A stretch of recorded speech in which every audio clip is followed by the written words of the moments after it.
Hello दोस्तों, welcome to eureka learning zone. मैं रश्मि आप सभी की दोस्त और होस्ट आपका स्वागत करती हूँ अपने इस चैनल पे।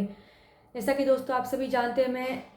यूरेका लर्निंग जोन प्लेटफॉर्म के जरिए आप सभी के साथ एनसीईआरटी सीरीज़ डिस्कस कर रही हूँ क्लास 11th का।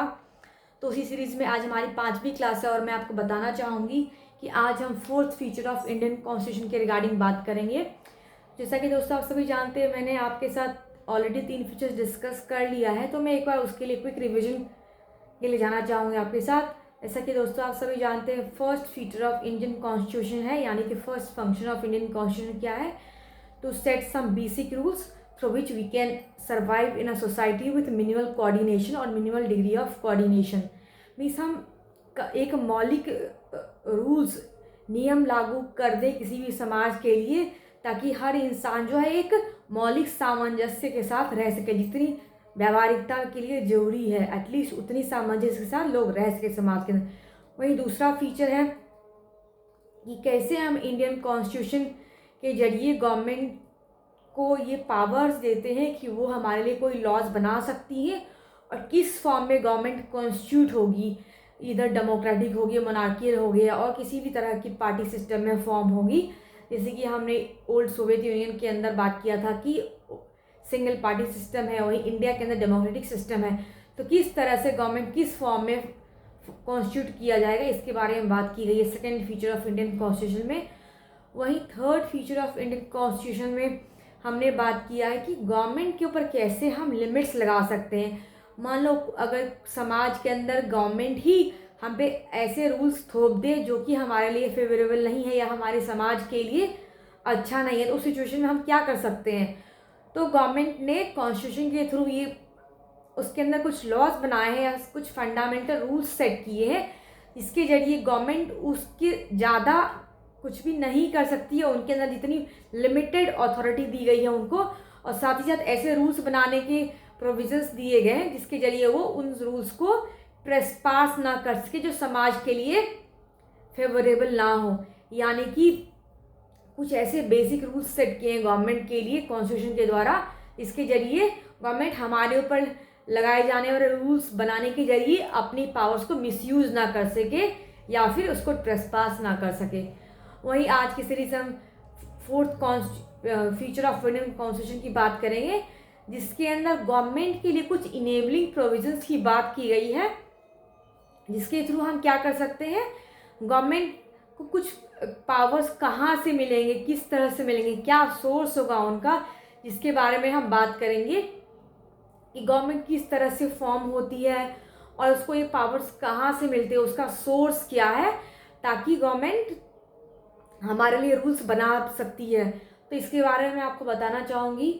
कि गवर्नमेंट को कुछ इनेबलिंग प्रोविजंस दिए गए हैं, यानी कि कॉन्स्टिट्यूशन जो है हमारे इंडिया का, वो कॉन्स्टिट्यूशन इनेबल करता है गवर्नमेंट को कि वो हमारे लिए कुछ प्रोविजंस, कुछ लॉज बना सकते हैं। और साथ ही साथ उसके रिगार्डिंग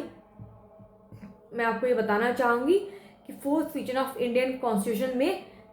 इस बात को भी डिसाइड किया गया है कि जो भी गवर्नमेंट रूल्स बनाएगी या जो भी पावर्स उनको इनेबल किए गए हैं गवर्नमेंट ऑफ द कंट्री को थ्रू कॉन्स्टिट्यूशन, उसमें कोई भी ऐसे लॉज ना हो जिसके जरिए हम क्या कर सकते हैं, समाज को अनजस्ट बना सकते हैं। यानी कि हमें ऐसे रूल्स बनाने हैं समाज के लिए जो कि जस्ट सोसाइटी क्रिएट कर सके हमारे कॉन्स्टिट्यूशन के थ्रू। तो इसीलिए कॉन्स्टिट्यूशन ऑफ इंडिया ने fourth provision of Indian constitution में क्या दिया है, या fourth function of Indian constitution में क्या दिया है, कि हम किस तरह से गवर्नमेंट को इनेबलिंग प्रोविजंस के थ्रू पावर्स देते हैं कि उनके पास जो अथॉरिटी है उसके अंदर वो क्या क्या कर सकते हैं और किस तरह की सोसाइटी को फॉर्म कर सकते हैं। यानी कि जस्ट सोसाइटी को फॉर्म करने के लिए किस किस अथॉरिटी को दिया गया है गवर्नमेंट को, इसी के बारे में इसमें बात की गई है। दोस्तों इसी पॉइंट्स को आगे बढ़ाते हुए मैं आपको बताना चाहूँगी कि जो fourth feature of Indian constitution, उनको इन शॉर्ट हम क्या बोलेंगे, aspirations and goals of a society को पूरा करने के लिए, जिसके जरिए हम एक जस्ट सोसाइटी को क्रिएट कर सके, यही उसका fourth feature of Indian constitution है। और इसी में डिफरेंस बिटवीन इंडियन कॉन्स्टिट्यूशन और साउथ अफ्रीकन कॉन्स्टिट्यूशन में बात की गई है कि किस तरह से किसी सोसाइटी के अंदर जिन चीज़ों की, जिन लॉज की रिक्वायरमेंट है, उसी को रिफ्लेक्ट किया जाता है उस कॉन्स्टिट्यूशन के थ्रू। जैसे कि इंडिया के अंदर अगर चाइल्ड लेबर की बात की गई है या फिर फंडामेंटल राइट्स की बात की गई है, तो उस सोसाइटी में उन चीज़ों की डिमांड थी, उनकी ज़रूरत थी, इसीलिए हमारे कॉन्स्टिट्यूशन में उन चीज़ों को लाया गया, क्रिएट किया गया। वहीं दूसरी तरफ साउथ अफ्रीकन कॉन्स्टिट्यूशन की अगर हम बात करें तो उसके अंदर जो अपार्थिड रूल है, यानी कि रेशियल डिस्क्रिमिनेशन के रिगार्डिंग काफ़ी प्रॉब्लम्स फेस की जा रही थी वहाँ की जनता के द्वारा, तो इसीलिए साउथ अफ्रीकन कॉन्स्टिट्यूशन में अपार्थिड और रेशियल डिस्क्रिमिनेशन के ऊपर लॉज बनाए गए हैं।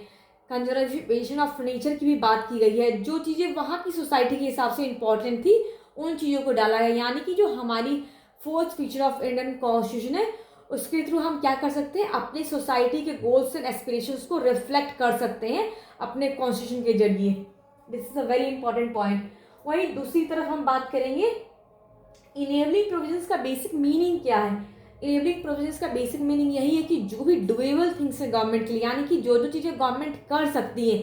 जिन जिन चीज़ों की उनके पास अथॉरिटी है, गवर्नमेंट के पास अथॉरिटी है, वो सारे इनेबलिंग प्रोविजंस कहलाते हैं गवर्नमेंट के लिए। वहीं अगर हम डीपीएसपी और प्रियम्बल की बात करें, जिसके जरिए हम अपनी फिलॉसफी को दर्शाते हैं कि हमारे कॉन्स्टिट्यूशन में किस तरह की फिलॉसफी की बात की गई है, तो डीपीएसपी वो सारे प्रिंसिपल्स को डिस्कस करता है जिसके जरिए हम अपने समाज को बेहतर कर सकते हैं, लेकिन ये कोर्ट के अंदर इन्फोर्सिबल नहीं है, जस्टिसेबल नहीं है। वहीं प्रियम्बल की अगर हम बात करें तो इसके जरिए हम अपने इंडियन कॉन्स्टिट्यूशन की फिलॉसफी दर्शाते हैं कि किन फिलॉसफीज के ऊपर हमारे कॉन्स्टिट्यूशन को बनाया गया है, उनकी जड़ें क्या है, सोच कैसी है हमारे कॉन्स्टिट्यूशन की। वहीं अगर हम इंडोनेशियन कॉन्स्टिट्यूशन की बात करें तो वहाँ के लिए एजुकेशन सिस्टम को बहुत अच्छी तरह से रिफ्लेक्ट किया गया है उनके कॉन्स्टिट्यूशन में, क्योंकि वहाँ पर सोसाइटी की ये डिमांड बहुत ज़्यादा थी कि वहाँ के एजुकेशन सिस्टम को बेहतर बनाया जाए। तो आज की सीरीज़ में इतना ही दोस्तों, धन्यवाद।